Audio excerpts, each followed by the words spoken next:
Okay, so in this tutorial, I am going to talk about how to create a line and how to animate that line. So it goes from really short to really long, or just short to long. So basically, it animates the length of a line. So in order to do that, I'm going to create a line first. And so under layer, I'm going to create a new shape layer. And I'm going to call this layer line animation.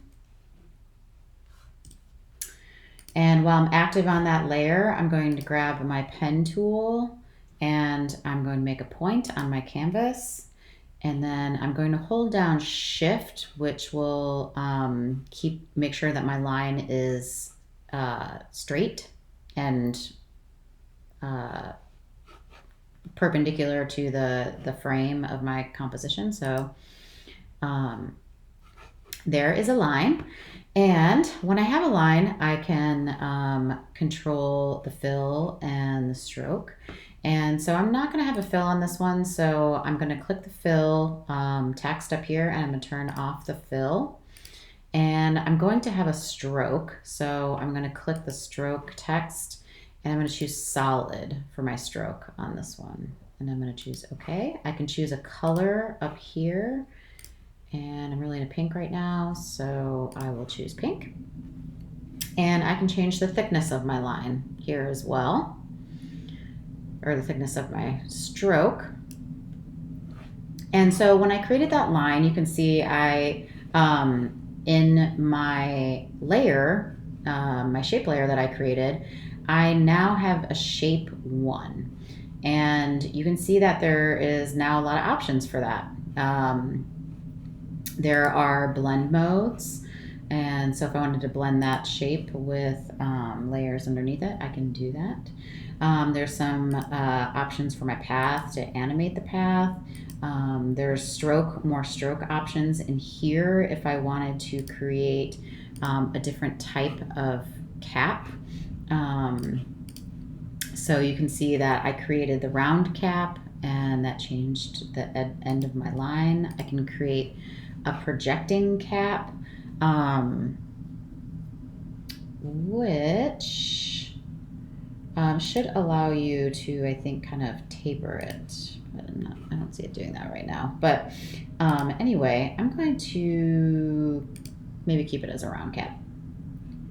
I can miter or join my lines in different ways.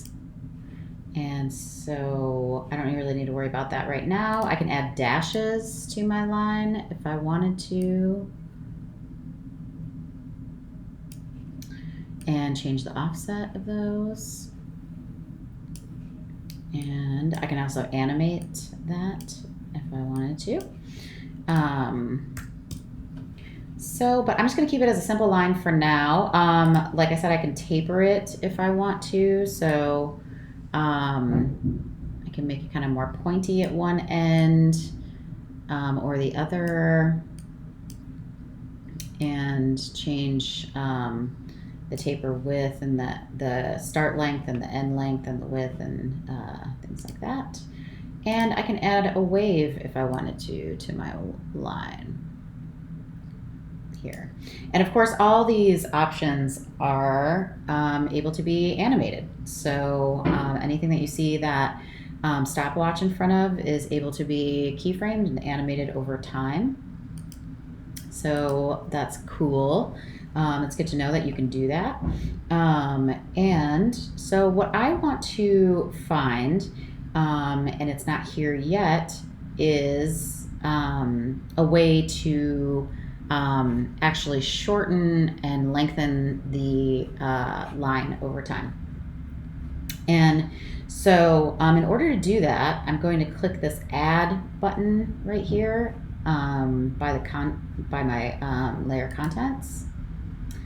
And here I have some options, and I'm going to choose trim paths. When I add that trim paths opens up, or it pops up down here in my layer. I'm going to close some of these options in my layer because it starts to get kind of messy and confusing. And so I'm just going to look at my trim paths for now. So if you see a start, you see the start, the end, and the offset. And really, for what I'm going to show you, I'm just going to use the start, but I want to show you, I'm going to click this and drag, and you can see that it makes it shorter. I can control kind of like where it starts and where it ends here within my path that I've created. So that original path is linked to what I created with my pen tool. And I can do the same thing kind of for the other side. So for the beginning, the start, and the end. And so basically, if you see the stopwatch, that means you can animate it, right? So if I animate the start, well, I'm going to put my scrubber where I want that change to happen. So I'm going to bring it to the beginning. And I'm going to animate my start. So right now I have a full line. I'm going to move my scrubber a few seconds down the road there, and then I'm going to bump up my start. And now I should go from a full line to a shorter line, a longer line to a shorter line, or no line, actually. If I wanted to do the opposite, I think I could probably just switch these, right? Let's see if that works. Make it a little faster. Yeah, so it went from short to long. So if you want to animate both the start and the end, you can do that. So let's say that I want, as my line gets longer, I want, as this area or part of the line is, moving to the left, I also want this part to be following it. And so basically, I need to animate the end. So I'm telling it to do that, and then I'm gonna tell it to end there. And so let's see what that looks like.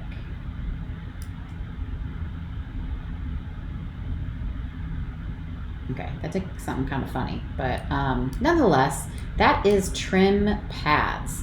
And that is really useful for animating any sort of path or line. You can also do that with shapes. So any shape you create, anything that has a stroke or a path, you can animate graphics along that path, a line along that path. And that is it for my trim paths demo.